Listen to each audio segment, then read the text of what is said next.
దేవుని నామమునకు మహిమ కలుగును గాక. ప్రభుని మనం స్తుతించుదాం. హల్లెలూయా, హల్లెలూయా. ప్రభు సన్నిధిలో చక్కని సమయాన్ని మనం కలిగి ఉంటున్నాం. దేవుని వాక్యములో నుండి మనము ధ్యానం చేస్తున్నాం. రోమాపత్రిక 15వ అధ్యాయము 14వ వచనాన్ని మనం ధ్యానం చేస్తున్నాం. ఇందులో అనేకమైన విషయాలు కనబడుతున్నాయి. మొదటి మాటని మనం ధ్యానం చేస్తున్నాం. నా సహోదరులారా, మీరు కేవలము మంచివారును, అలాగే సమస్త జ్ఞాన సంపూర్ణులును, ఒకరికి ఒకరు బుద్ధి చెప్ప సమర్థులనై ఉన్నారని నా మట్టుకు నేనును మిమ్మును గూర్చి రూఢిగా నమ్ముచున్నాను. ఈ సంఘమును గురించి, రోమాలో ఉన్న సంఘమును గురించి తెలియజేస్తున్నాడు. మీరు కేవలం మంచివారని నేను రూఢిగా నమ్ముచున్నాను. నేను కన్విన్స్ అయ్యాను మీ విషయంలో అనే సంగతిని గురించి తెలియజేస్తున్నాను. కాబట్టి ఈ రోజున మనల్ని గురించి ఇతరులు రూఢిగా, వీరు కేవలం మంచివారు అని రూఢిగా చెప్పాలంటే మనం ఏ విధంగా ఉండాలి?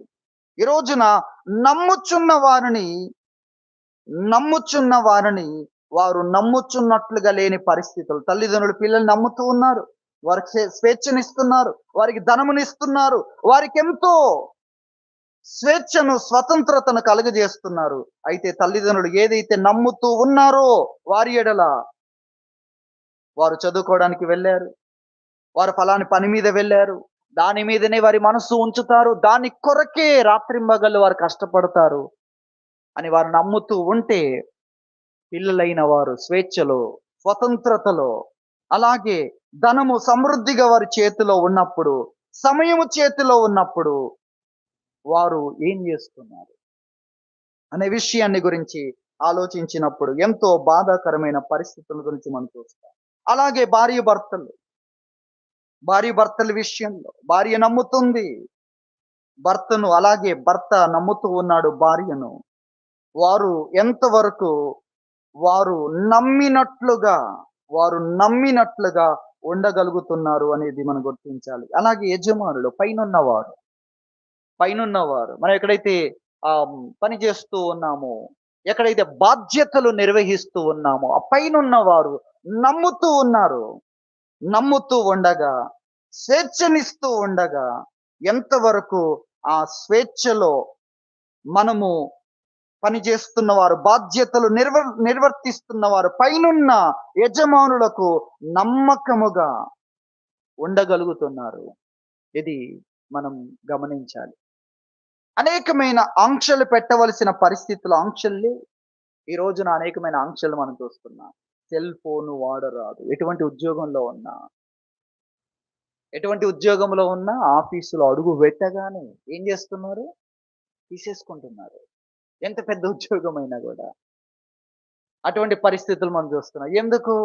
ఇంతకు ముందు వారికి ఎంతో స్వేచ్ఛ ఇవ్వబడింది. దాంట్లో కొంతమంది దుర్వినియోగపరచడం ద్వారా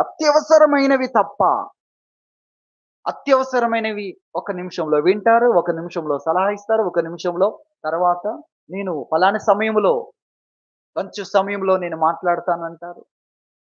అలా కాకుండా వారు ముచ్చట్లు పెడుతూ ఉన్న పరిస్థితులను బట్టి ఇప్పుడు ఆంక్షలనేవి వచ్చాయి.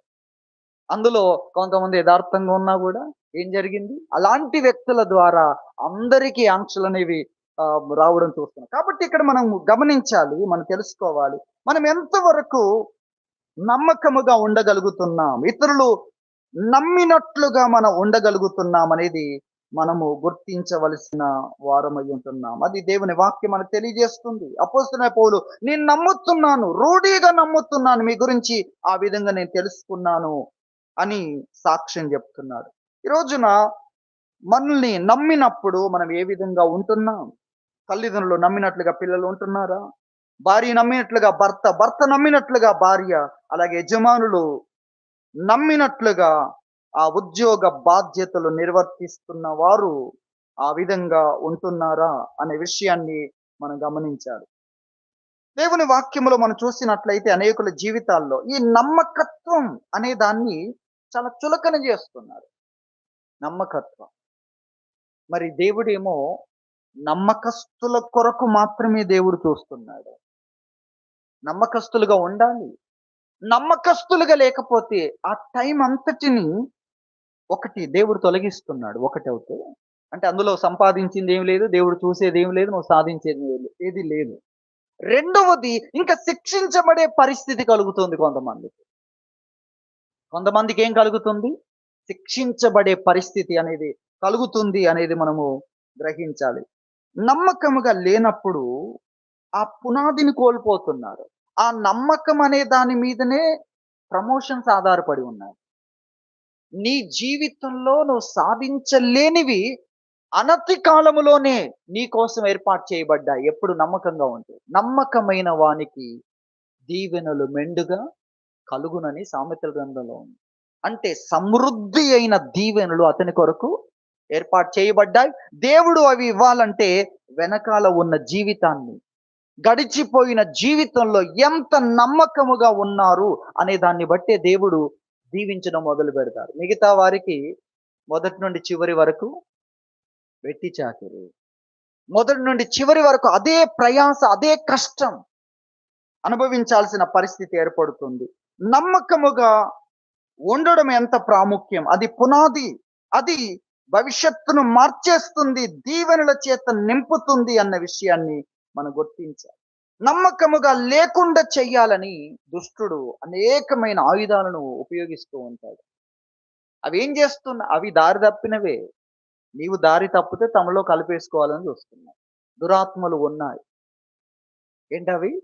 చెడ్డ ఆత్మలు, చెడుగా ఆలోచించే ఆత్మలు ఎన్నో ఉన్నాయి. వాటి ఉద్దేశం ఏంటి? అవన్నీ తీసుకొని వాటన్నిటిని తీసుకొని వెళ్ళి పాతాళంలో వెయ్యాలి. వేస్తే మనం సురక్షితంగా ఉండొచ్చు. కానీ వెయ్యలేదు, దానికో సమయం ఉంది. కాబట్టి ఈ లోపల వాటి పని ఏంటంటే, ఎంత వీలైతే అంత నమ్మకస్తులను మాలో కలిపేసుకోవాలి. ఎవరిని కలిపేసుకోవాలి? నమ్మకమైన వారిని అపనమ్మకస్తులుగా చేస్తే ఏ లిస్టులోకి వస్తారు? ఈ ఈ పట్టికలోకి వస్తారు. కాబట్టి వాటి పనేంటి? లోకం పని మంచి వారిని ఆకర్షించి, దారి తప్పించి, అలాగే పడిపోయేటట్లుగా చేసి, నిందిస్తూ అక్కడి నుండి లేవకుండా నిందించడం, అవమానపరచడం, నువ్వంటే ఇది నీ జీవితం అని ఎట్టి పరిస్థితుల్లో లేవకుండా చేయడం అనేది లోకం యొక్క పని. కానీ ఆ లోకములోనే క్రీస్తు ఉన్నాడు. లోకములోనే ఆ అత్యున్నతుడైన దేవుడు పని ప్రారంభించాడు. ఆయన పనేంటి? మంచిగా లేని వారిని మంచిగా చేసే పనిని ఆయన ప్రారంభించడం అనేది నిజంగా ఎంత ఆశ్చర్యకరమైన విషయం. ఏదైతే పనికి రానిది అని చెత్తలో పడవేస్తూ ఉన్నారో అక్కడే దేవుని యొక్క సెలక్షన్ ఉంది. అక్కడ నుండి దేవుడు ఏం చేస్తున్నాడు? తీసుకుంటున్నాడు. తీసుకొని ఎటువంటి స్థితిలో దేవుడు నిలబెడుతున్నాడు అనేది ఎంతో ఆశ్చర్యం. గతముతో సంబంధం లేకుండా చేస్తున్నాడు.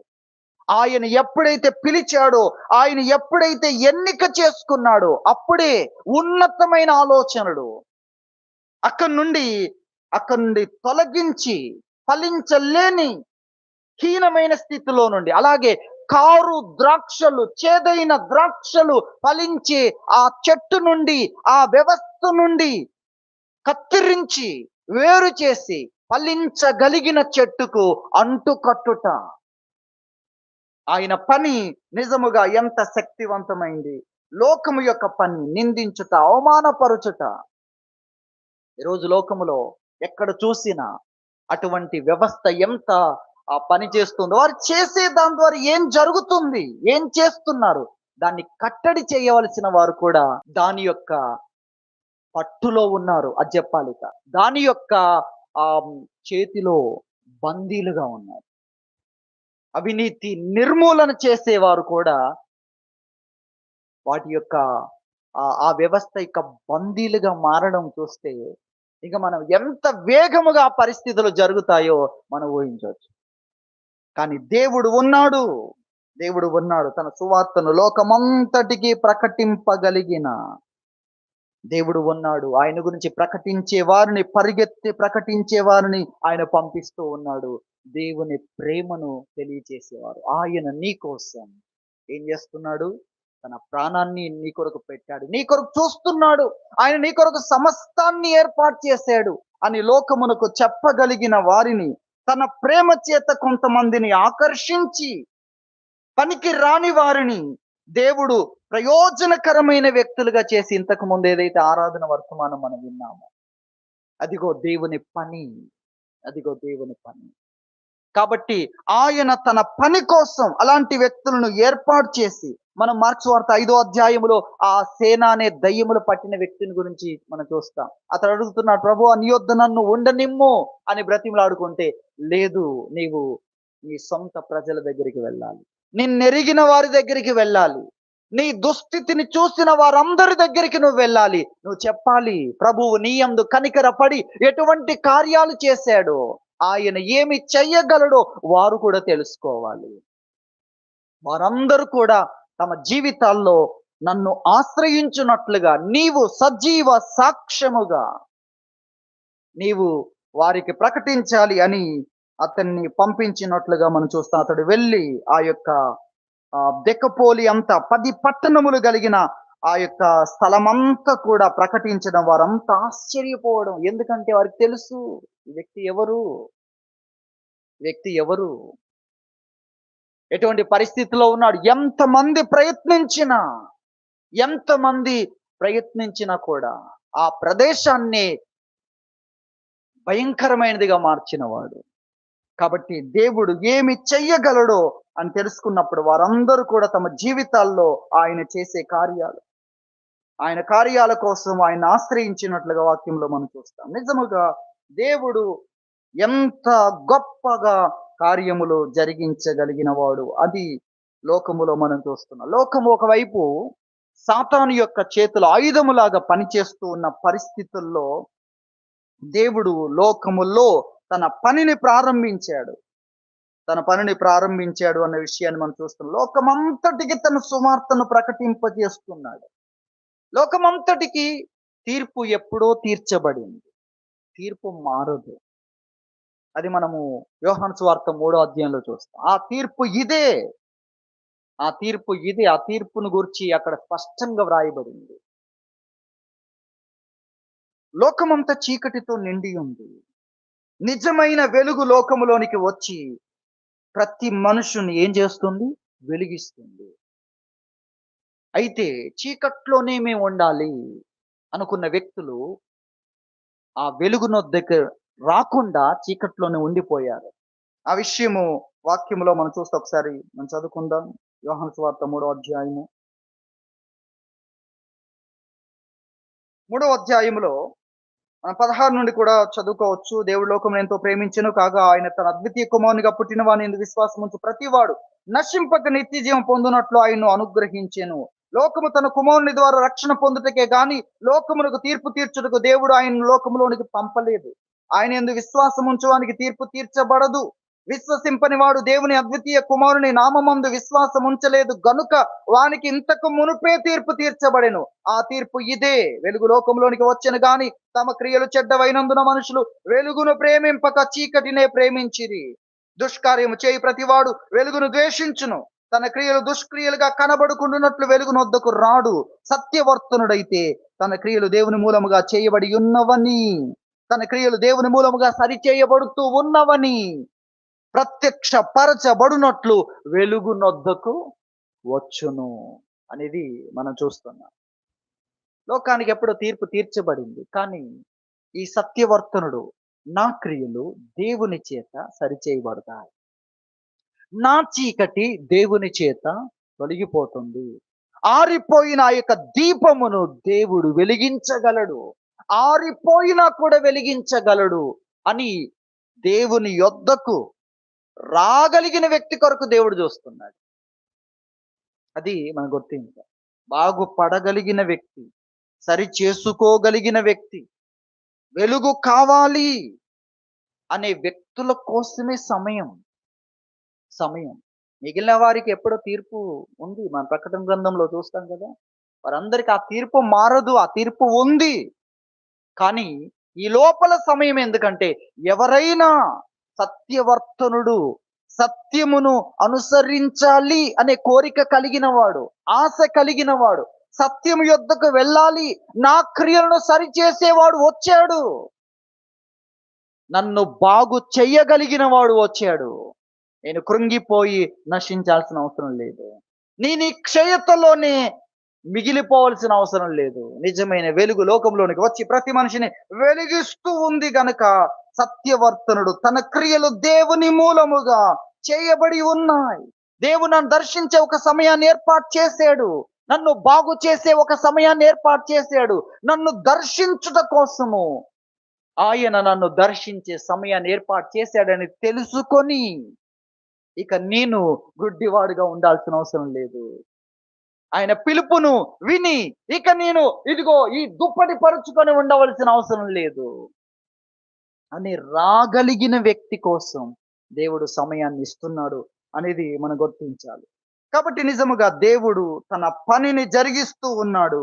లోకము ఎంతగా ఎంతగా ఆకర్షిస్తూ, పడద్రోస్తూ, నిందిస్తూ లోకం అదే చేస్తుంది.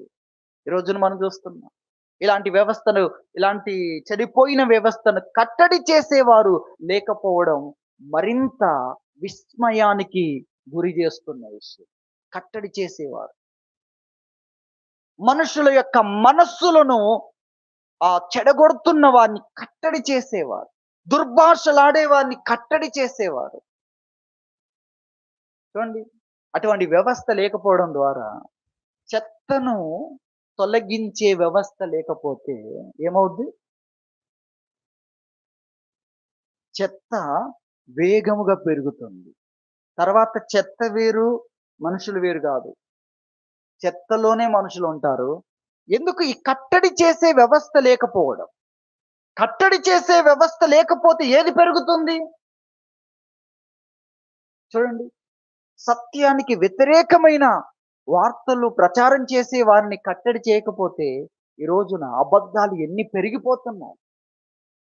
అవి ఒకచోట ప్రారంభమై, ఒక విషయం, ఒక సబ్జెక్టుకు సంబంధించి ప్రారంభమై, ఒక పార్టీ పరంగా ప్రారంభమై, మతాల పరంగా, వ్యక్తుల పరముగా, వ్యవస్థల పరముగా చూడండి ఎంత పెరిగిపోతున్న పరిస్థితి.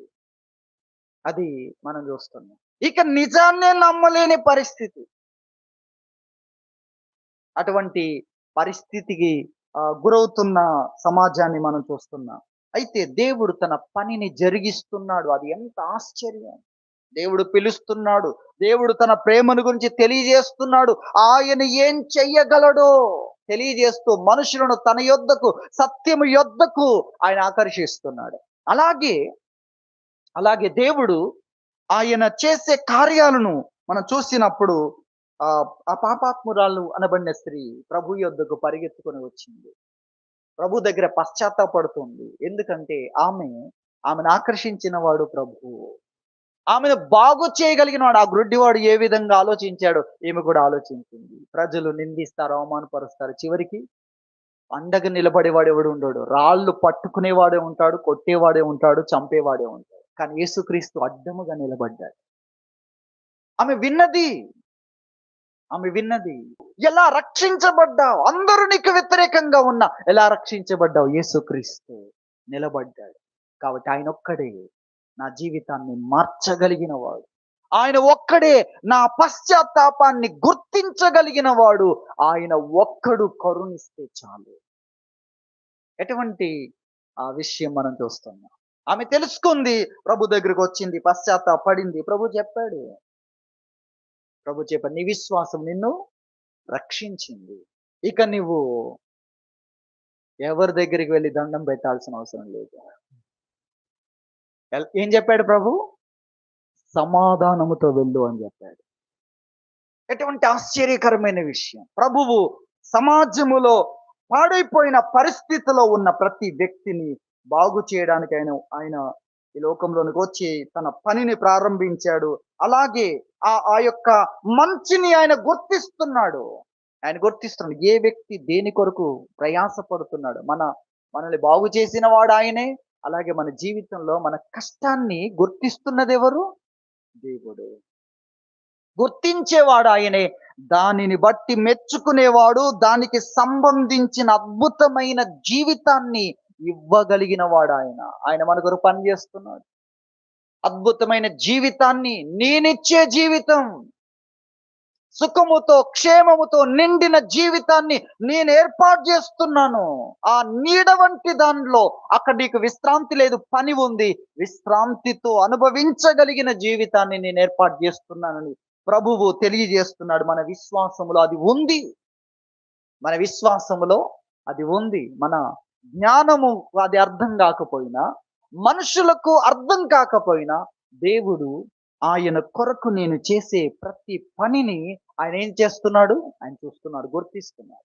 దాని కొరకు అద్భుతమైన జీవితాన్ని, నా కోసమైన జీవితం ఎలాంటిది ఇవ్వాలి, ఏమి ఇవ్వాలి, అది ఆయన ఆయన ఏం చేస్తున్నాడు? నిర్మిస్తున్నాడు, దాన్ని నిర్మిస్తున్నాడు. మన విశ్వాసంలో అది ఉంది. మన జ్ఞానం దాన్ని కనుగొనలేకపోయినా జ్ఞానానికి మించి ఉంది మన విశ్వాసం. యేసుక్రీస్తునందలి విశ్వాసం జ్ఞానానికి మించింది. జ్ఞానము మన జీవితంలో పుట్టుక నుండి మరణం వరకు మాత్రమే అర్థమవుద్ది జ్ఞానానికి. అంతకంటే ఏం అర్థం కాదు. కానీ విశ్వాసానికి ఆ ఆ మరణమును కూడా దాటగలిగింది విశ్వాసములో ఉంది. ఈ జ్ఞానానికి అర్థం కావట్లేదు, కానీ విశ్వాసానికి అర్థమవుతుంది. మరణమును దాటగలిగినది, మహిమను ధరించుకోగలిగింది విశ్వాసములో ఉన్నది అన్న విషయాన్ని మనం ఇక్కడ జ్ఞాపకం చేసుకుంటున్నాం. కాబట్టి మనము గ్రహించాలి, మనము మనల్ని మంచివారుగా చేసి మంచి కొరకు మనం పడే ప్రతి కష్టాన్ని చూచి దానికి లోకము ఇవ్వలేనంతగా మన ప్రతిఫలాన్ని ఇవ్వగలిగిన దేవుడు ఉన్నాడు. అది మన విశ్వాసములో మనం రూఢిగా తెలుసుకుంటున్న విషయం. అయితే మనం ఇక్కడ గ్రహించాల్సిన విషయాల్లో మనము కేవలం మంచివారము అని మన పైనున్న వారు నమ్మే విధానములో మనం ఉండాలి. కానీ అనేకులు ఉండడం లేదు అనే విషయాన్ని మనం చూస్తున్నాం. ఎందుకు ఉండడం లేదు? ఎలా ఉండగలరు? దాని గురించి జ్ఞాపకం చేసుకొని మనం ముగించుకుందాం. ఎందుకంటే ఈ సబ్జెక్ట్ లోనికి మనం వచ్చాం. ఎందుకు ఉండడం లేదు అనే విషయాన్ని ఆలోచిస్తే, తల్లిదండ్రులు నమ్మినట్లుగా పిల్లలు ఎందుకు ఉండట్లేదు? అలాగే భార్య నమ్మినట్లుగా భర్త నమ్మినట్లుగా భార్య ఎందుకు ఉండడం లేదు? అలాగే యజమానులు నమ్మినట్లుగా వారి క్రింద పని చేస్తున్న వారు ఎందుకు ఉండడం లేదు అనే విషయాలు మనం చూస్తే అనేకులు వారు నమ్మాలి అని కనపరుచుకుంటున్నారు. బాగా లేకున్నా మేము బాగుండేవారము, లోపల మంచి లేకున్నా నేను మంచితనం కలిగిన వాణ్ణి, లోపల శుద్ధి లేకున్నా బయటికి మాత్రం నేను శుద్ధిగా ఉండే వ్యక్తిని, చాలా నీట్గా ఉండే వ్యక్తిని. ఏం చేస్తున్నారు? కనపరుచుకుంటున్నారు. లోపల క్రూరత్వం ఉన్న పైకి దయ, ప్రేమ. ఈ నటించడం అనేది ఉంది చూసారా? లోపల లేకున్నా దాన్ని చేస్తున్నారు. వెంటనే నటించడం కాదు, ఆ తర్వాత ఆ బయటికి చూపించింది లోపల ఏం చేయాలి? పని చేయాలి. అప్పుడు నటన కాదు. మనము బయటికి మంచిగా లోపల లేకున్నా, లోపల బాధ ఉన్న బయటికి మంచిగా ప్రవర్తించిన తర్వాత మన సొంత సమయంలో అదే మంచితనాన్ని అవలంబించాలి, అభ్యసించాలి. అది దేవుడు మనకు నేర్పిస్తున్న విషయం అనేది మనం గ్రహించాలి. కాబట్టి అనేకులు ఎందుకు ఉండడం లేదంటే, లోపల లేకున్నా కూడా బయటికి కనబడాలి. అలాగే లోపల అటువంటి అవకాశం ఇచ్చినా కూడా ఆ సమయాన్ని వారు దుర్వినియోగపరుస్తున్నారు. నీవేదైతే బయటికి కనపరిచావో అలా ఉంచడాని కోసము దేవుడు ఏం చేస్తున్నాడు? నీకు తన సమయాన్ని ఇస్తున్నాడు. మనమేమో ఆయన దగ్గరికి వెళ్ళట్లేదు, ఆ ప్రార్థనకు వెళ్ళట్లేదు, ఆయన బోధించే బోధ ప్రభువా నాకు నేర్పించండి అని కూర్చోవడం లేదు. కూర్చుంటే మనస్సులోనికి దేవుని మాటలు వస్తాయి. మనము గ్రహించున్నట్లుగా మన మనసులు తెరుస్తాడు ఆయన దగ్గర కూర్చుంటే. అలా కూర్చుంటున్నామా దేవుని సన్నిధిలో? అలా ప్రార్థనను ఆశ్రయిస్తున్నామా? ప్రభువా నా లోపల లేకున్నా కూడా నేను పైకి ఉన్నట్లుగా లేను, లోపల కూడా నువ్వు ఆ విధంగా చెయ్యాలి అనే ప్రార్థనను అభ్యసించేవారు లేరు. కాబట్టి ఇక్కడ జరుగుతున్నది ఏంటంటే, లోపల అట్టి క్రియలను ప్రేమించడం లేదు, అలాగే అలాంటి క్రియలను అన్వేషించడం లేదు, అలాంటి క్రియలను నేర్చుకోవడం లేదు, అలాంటి క్రియల కొరకు సమయాన్ని ఇవ్వడం లేదు, అలాంటి క్రియలను అభ్యసించడం లేదు, ప్రాక్టీస్ లో పెట్టడం లేదు. లోపల మనకు ఆ యొక్క మంచితనము కొరకైన అభ్యాసము లేకపోవడం, చెడును ఆపివేయడం, చెడును తొలగించుకోవడం, అలాగే ఆ చెడుకు దూరంగా వెళ్ళడం, ఇటువంటివన్నీ లోపల ఉన్నాయనుకోండి, మనం కేవలం మంచివారుగా ఉంటాం. చెడును గుర్తించడం, మన జీవితంలో చెడును గుర్తించడము కానీ, చెడును ఆపివేయడము కానీ, చెడుతనమును మానడము కానీ, మాటలు కానీ, ఆలోచనలు కానీ, క్రియలు కానీ, వాటికి సంబంధించిన వ్యవహారాలను మానడము, వాటికి దూరంగా వెళ్ళడము అనే అభ్యాసము లేకపోవడం ద్వారా ఏం జరుగుతుంది? శక్తిహీనమైన పరిస్థితి అనేది మనం గ్రహించాలి. కాబట్టి దాని గురించి మనం చూస్తున్నాం. లోపల లేకపోవడం ద్వారా ఇటువంటి పరిస్థితి ఏర్పడుతూ ఉంది. అదే రక్షణ పొందిన 3000 మంది అదే అభ్యసిస్తున్నారు.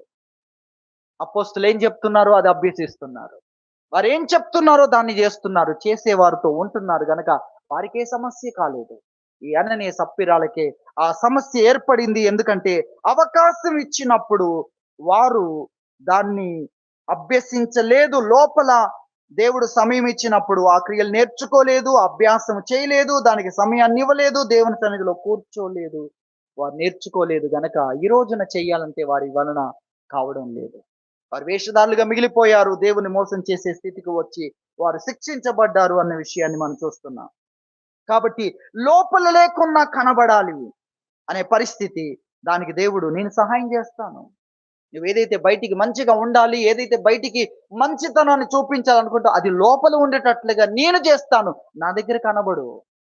నా దగ్గర కనబడు చాలు. నేను చూసుకుంటాను. నీకు తెలియకుండానే నీ మనసు నేను మార్చేస్తానని దేవుడు అంటుంటే మనం ఏం చేస్తున్నాం?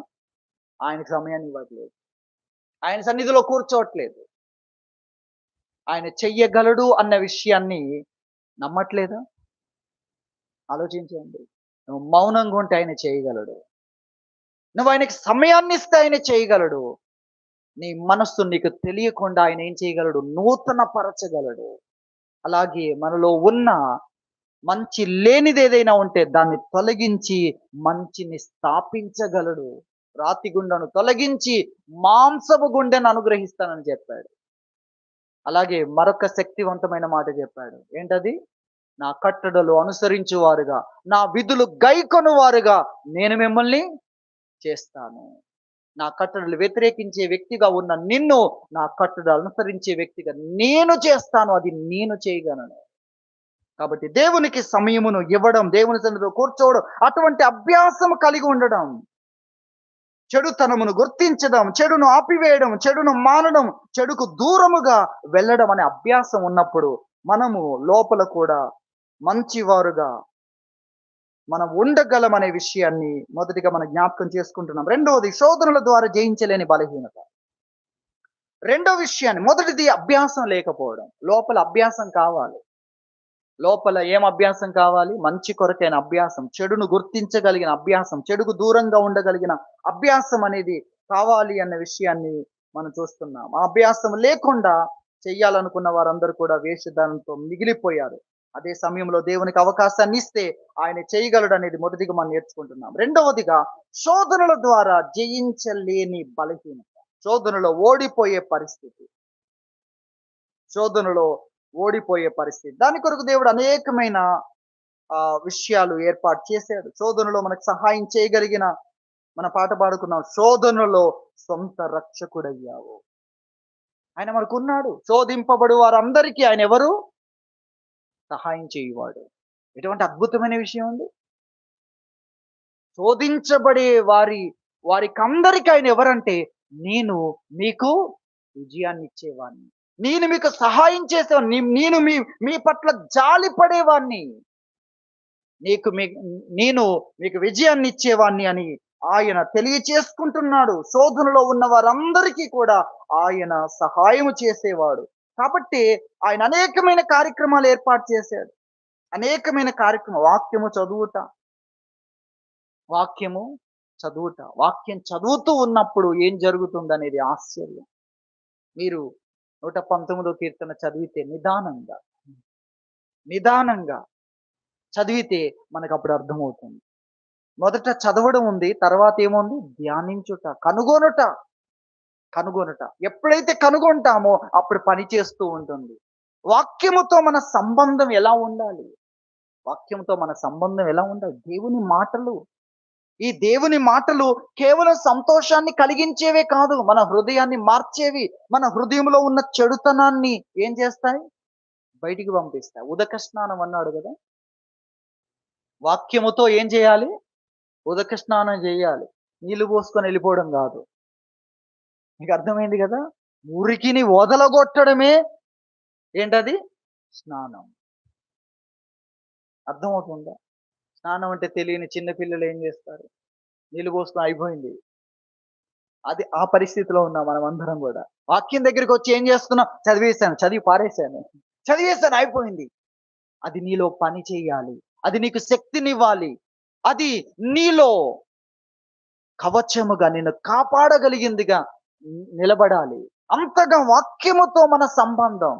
మరి ఎవరితో, ఎవరి మాటలతో, ఏ విషయాలతో ఏదైనా పుస్తకాలు చదివినా అందులో కొంత సమాచార సేకరణ మాత్రమే ఉంటుంది. కానీ ఇక్కడ ఈ వాక్యం జీవము గలది. దేవుని వాక్యము జీవము గలది. మనల్ని ప్రభావితం చేసేది. మన హృదయములోనికి కూడా దూరగలిగింది, ప్రవేశించగలిగింది దేవుని వాక్యం.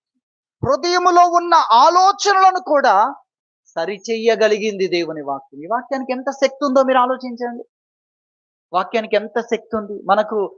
మన మనస్సును ప్రభావితం చేసే శక్తి మనకు లేదు.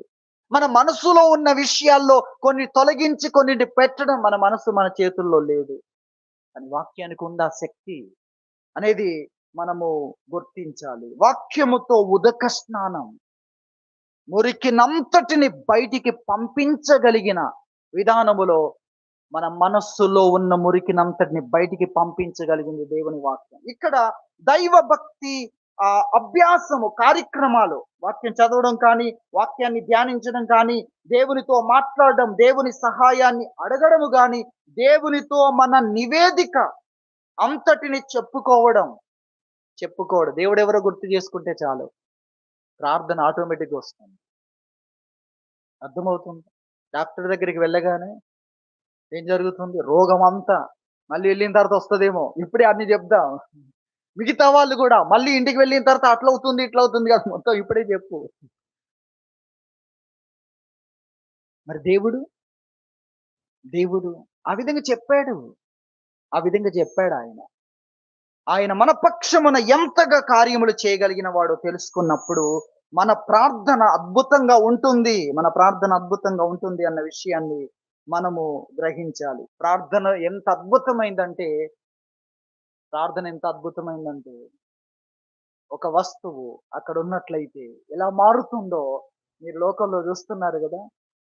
ఒక మట్టి కుమ్మరి చేతిలో ఉన్నట్లయితే ఎలా మారుతుందో ఆశ్చర్యం. ఒక రూపము గాని, అందులో ఉన్న ఆ ప్రతిభ, ఆ నైపుణ్యం కానీ, దానికి ఉండే రంగులు గాని అర్థమవుతుంది కదా. ఒక కుమ్మరి ఒక పాత్రను చేసి దానికి అనేకమైన ఎంత పని చేస్తుంటే అంత వెరైటీ దానికి వస్తుంది. నొక్కులుగా ఇంకా రకరకాల ఆర్ట్ దాంట్లో కనబడుతుంది. ఆ తర్వాత ఒక్కొక్క దానికి ఒక్కొక్క రంగు. ఇవన్నీ కూడా ఇది ఇక్కడుంటే తొక్కబడుతుంది. ఇది అక్కడుంటే ఏమవుతుంది? అదిగో ఆ పాత్రగా ఉంటుంది. అది నేను ప్రార్థనలో మొదట కనుగొన్న విషయం. నా వ్యక్తిగతంగా నేను మీకు గుర్తు చేస్తున్నాను. దేవుడు మాట్లాడడం ద్వారా నేను తెలుసుకున్న విషయం. నీవక్కడుంటే ఇలా ఉంటావు. ఎటువంటి విశ్వాసం, ఎటువంటి నిరీక్షణ, ఎటువంటి పట్టుదల అవన్నీ కూడా అక్కడ కలుగుతాయన్న విషయాన్ని మనం గ్రహించాలి. కాబట్టి ఇవన్నీ దైవభక్తికి సంబంధించిన విషయాలు. దైవభక్తి సాధన, అభ్యాసము. అలాగే దేవుని సన్నిధిలో వారు పాటలు పాడుతున్నారు. పాటలు పాడే కార్యక్రమం. పాటలు దేవుణ్ణి జ్ఞాపకం చేసుకున్నప్పుడు పాటలు ఎందుకు రావు? శోధనలను జయించలేని బలహీనతలో దేవుడు మన కొరకు తన సన్నిధిని అనుగ్రహించాడు. అక్కడ అనేకమైన కార్యక్రమాలు మనకి ఇచ్చాడు. అవి మనల్ని కాపాడుతాయి అన్న విషయాన్ని మనం గ్రహించాలి. రెండవదిగా ఆ శోధనలు జయించలేని బలహీనతలో మనకొక పనిని కల్పించాడు దేవుడు. ఒక పనిని దేవుడు కల్పించాడు. ఆ పనిలో నీవు ఉండాలి. ఇప్పుడు పౌలుశీలలు ఏ పనిలో ఉన్నారు? పౌలుశీలలు ఏ పనిలో ఉన్నారండి? ఆ మధ్యరాత్రి వేళ పాటలు పాడుతూ ఉన్నారు. దేవునికి ప్రార్థనలు చేస్తున్నారు, కీర్తనలు పాడుతున్నారు. ఒక పని వారికి అర్థమైంది. ఇప్పుడు ఏ పనిలో ఉండాలి అనేది వారికి అర్థమైంది. ఆ పనిలో వారు ఉన్నారు. కాబట్టి మేము అవమానించబడ్డామన్న స్థితిలో లేరు. వారి రక్షణ ఏంటో వీరికి అర్థమైంది. చెరసాల నాయకుడు కూడా రక్షణ ఏంటో అర్థమైంది. ఖైదీలందరికీ రక్షణ అంటే ఏంటో అర్థమైంది. పారిపోవడం కాదు, బయట కాదు రక్షణ ఉంది. చెరసాల నాయకుడు అడుగుతున్నాడు, రక్షణ పొందడానికి నేనేం చేయాలి? ఎవరిని అడుగుతున్నాడు? జైల్లో వేయబడి బంధకాల్లో ఉన్న వ్యక్తిని పట్టుకొని అడుగుతున్నాడు. నేను రక్షణ నీ దగ్గర ఉంది. చెరసాల్లో ఉన్నా, నువ్వు రక్షణలో ఉన్నావు. నేను చెరసాల నాయకుడినైనా కూడా నేను భయములో ఉన్నాను, నేను కలవరములో ఉన్నాను, చావే మార్గం అనే పరిస్థితిలో నేనున్నాను. రక్షణ అంటే ఏంటో ఖైదీలందరికీ అర్థమైంది. అలాగే చెరసాల నాయకుడు కూడా అర్థమైంది. ఈ రక్షణకు నేనేం చేయాలి? ఆ రక్షణకు ప్రభు అయిన యేసుక్రీస్తునందు విశ్వాసం ఉంచు, అన్ని జరిగిపోతాయి. కాబట్టి మనం గ్రహించాలి, మన పనిలో మనం ఉండాలి. దేవుడు మనకిచ్చిన పనిలో మనం ఉన్నప్పుడు ఆ శోధనలను జయించగలము. ఆ పనిని విస్మరిస్తేనే సమస్య. ఒకటి. రెండవది, ఆ పనిని విస్మరించినప్పుడు, ఆ పని ఉంది అని తెలుసుకున్నప్పుడు ఆ పని నిన్ను కాపాడుతుంది. ఆ పని కాపాడుతుంది అన్న విషయాన్ని మనం గ్రహించాలి. శోధనలో ఉన్నవారు ఆ పనిలోకి రారు. ఎక్కడ అని దేవుడే అడగాల్సి వస్తుంది. ప్రార్థించేవాడు ఎక్కడ? బైబిల్ చదివాడు ఈ సమయానికి ఎక్కడ? ధ్యానించేవాడు ఎక్కడ?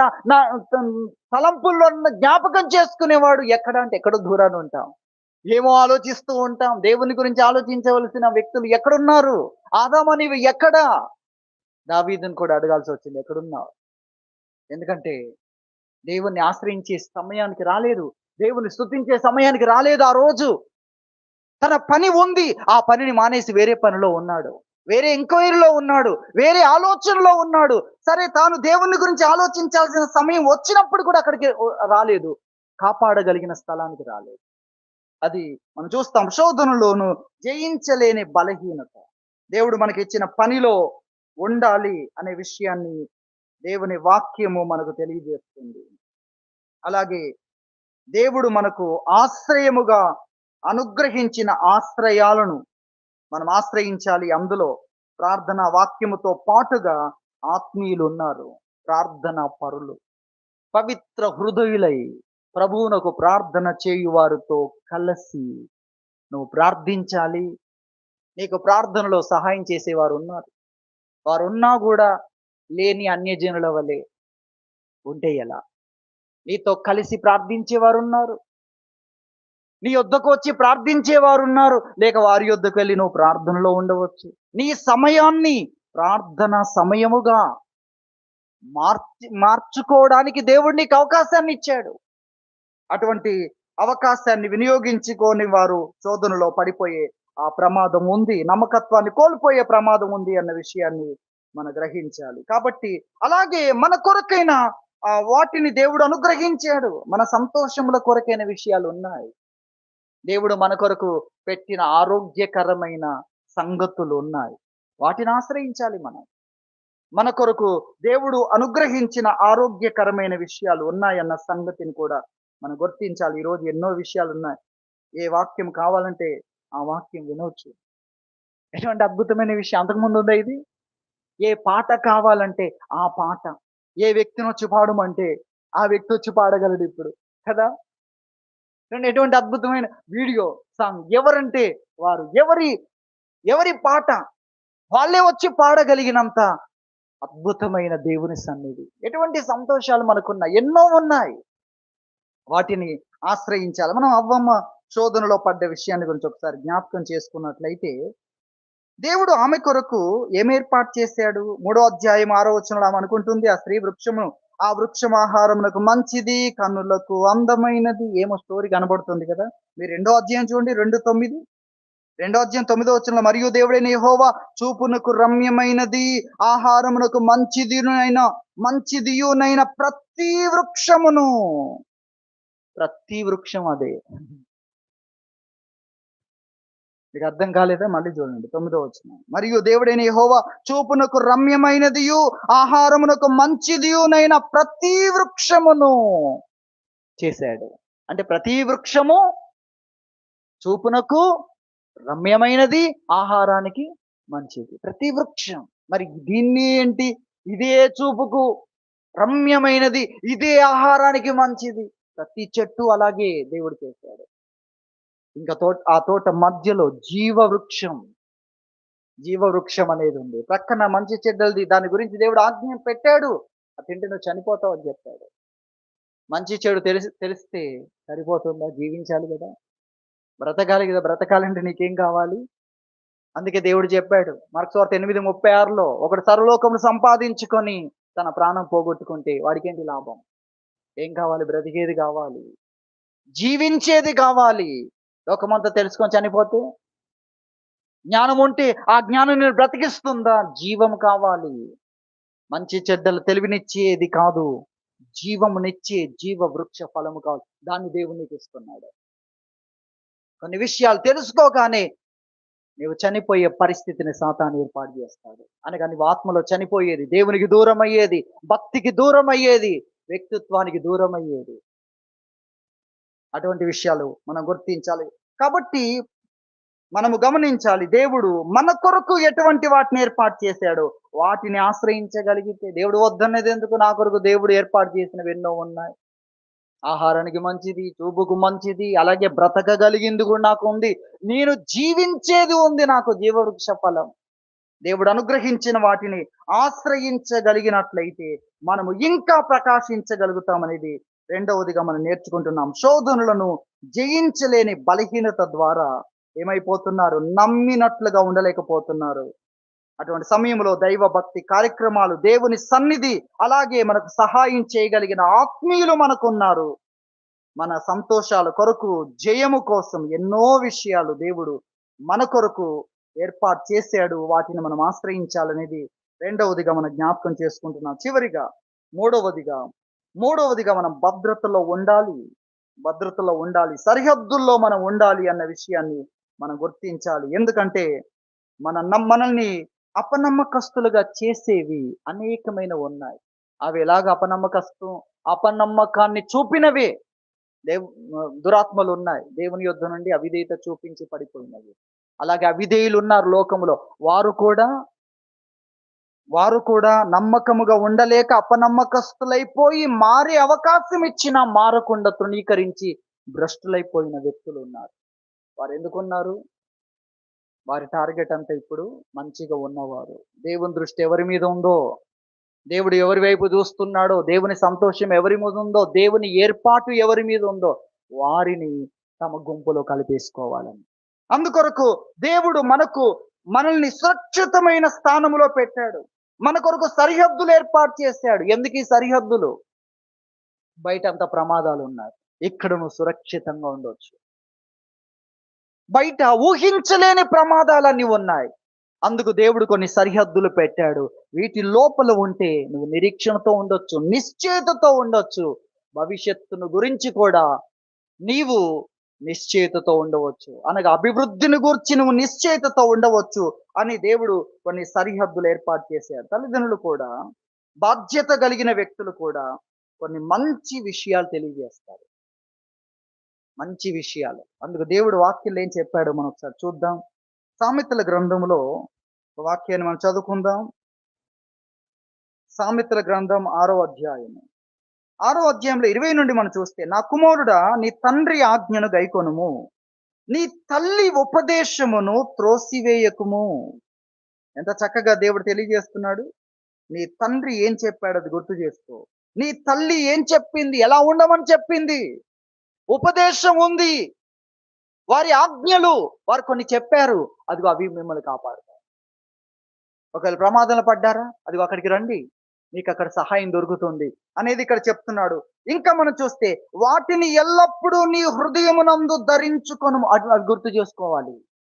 అవి గుర్తు చేసుకోవాలి. తర్వాత మనం చూస్తే, నీ మెడ చుట్టూ వాటిని కట్టుకొనుము. ఎటువంటి విషయం ఏంటది? తండ్రి చెప్పిన ఆజ్ఞలు మెడ చుట్టూ కట్టుకో. తల్లి చెప్పిన ఉపదేశము, ఇది నాకు భూషణం, అలంకారం, ఇది నా యొక్క ఘనత, నా విలువ. ఇది వారి యొక్క ఆజ్ఞలో, వారి ఉపదేశము లోపల ఉండుట నాకెటువంటిది? నా ఆభరణం, నాకున్న విలువైన విషయం, నేను గొప్పగా కలిగి ఉండేది, చూపించుకునేది. అలా నీవు కట్టుకో అన్న విషయాన్ని చెప్పాడు. ఏంటది? తల్లి యొక్క ఉపదేశం, తండ్రి చెప్పే ఆజ్ఞ అన్న విషయాన్ని ఇక్కడ మనం చూస్తున్నాం. 22 నుండి చూస్తే, నీవు త్రోవను వెళ్ళినప్పుడు అది నిన్ను నడిపిస్తుంది. కొన్నిసార్లు ఎక్కడికి వెళ్ళాలో తెలియక, ఎటు వెళ్ళాలో తెలియక ఆగిపోతూ ఉంటారు. ఎక్కడికి వెళ్ళాలో తెలియడం లేదు. అదే తల్లి ఉపదేశం, తండ్రి ఆజ్ఞ నీకున్నట్లయితే అది నిన్ను నడిపిస్తుంది, నీకు దారి చూపిస్తుంది అన్న విషయాన్ని చెప్తున్నాడు. తర్వాత నీవు పండుకొనున్నప్పుడు అది నిన్ను కాపాడుతుంది. చూసారా ఎటువంటి విషయం అని చూస్తున్నాం. నీవు మేలుకొనున్నప్పుడు అది నీతో ముచ్చటించును. ఆజ్ఞ దీపముగాను, ఉపదేశం వెలుగుగాను ఉంటుంది. నీ వెలుగు. మిగతా వాళ్ళందరూ చీకట్లో ఉన్నారు, వెలుగు లేని స్థితిలో ఉన్నారు అన్న విషయాన్ని మనం చూస్తున్నాం. అలాగే శిక్షార్థమైన గద్దింపులు, జీవ మార్గములు, ఒకవేళ అవి దాటితే వారి యొద్దను యథార్థంగా ఉండు, అప్పుడు శిక్షిస్తే ఆ శిక్షను స్వీకరించు, వారు గద్దిస్తే స్వీకరించు, అది జీవ మార్గం. అక్కడ గనక నువ్వు లేకపోతే నీవు జీవ మార్గములో నుండి తప్పిపోయావు అన్న విషయాన్ని తెలియజేస్తున్నాడు. తర్వాత చెడు స్త్రీ యొద్దకు పోకుండా, పరస్త్రీ పలుకు ఇచ్చకపు మాటలకు లోబడకుండా అది నిన్ను కాపాడు. అంటే ఇది సండే స్కూల్ పిల్లలకు కాదు, యవనస్తులకని మీకు గుర్తు చేస్తున్నాను. అలాగే జీవిత కాలం అంతటి కొరకు. కాబట్టి ఇక్కడ మనము జ్ఞాపకం చేసుకున్నట్లయితే అనేకమైన ప్రమాదాల గురించి ఇక్కడ వివరిస్తూ ఉంటాడు. ఎటువంటి ప్రమాదాలు ఉన్నాయి, నిన్ను చెరపట్టగలిగిన విషయాలు అనేకం ఉన్నాయి, నిన్ను కాపాడుతాయి అన్న విషయాన్ని ఇక్కడ మనం తెలుసుకుంటున్నాం. కాబట్టి సరిహద్దులలో ఉండుట, బయట అన్ని ప్రమాదాలు ఉన్నాయి, ఈ ఉపదేశములో తల్లిదండ్రులు చెప్పినవి. అలాగే ఎవరైతే బాధ్యత కలిగిన వారు ఉన్నారో వారు చెప్పిన వాటిల్లో ఉంటే ప్రమాదములే రావు. ఎవరైతే నమ్మకముగా ఉండరో వారి పరిస్థితిని గురించి వాక్యం తెలియజేస్తుంది. వారి పరిస్థితి నిర్జల దేశములో వారు ఉండాల్సి వస్తుందని 68వ కీర్తన 6వ చరణములో వాక్యం మనం జ్ఞాపకం చేసుకుంటూ వస్తున్నాం. విశ్వాసఘాతకులు ఎక్కడుంటారు? నిర్జల దేశంలో. విశ్వాసఘాతకులుగా చేయాలని అనేకమైనవి వస్తున్నాయి. ఎందుకంటే వారు ఆ పరిస్థితిలో ఉన్నారు, గాయపరచబడి ఉన్నారు, నమ్మక ద్రోహులై ఉన్నారు. వాళ్ళు ఏం చేస్తూ ఉంటారు? ఇప్పుడు నమ్మకమైన వారిని కూడా ఆ విధంగా చెయ్యాలని వారు తిరుగుతూ ఉంటారన్న విషయాన్ని కూడా మనము గమనించాలి. కాబట్టి మనము భద్రతలో ఉండాలి. ఒక వాక్యాన్ని నేను గుర్తు చేస్తాను. సామెతల గ్రంథం 23వ అధ్యాయంలో 28వ వచనము మనం చూస్తే 27 కొనసాగింపుగా ఈ విషయాలు చెప్పాడు.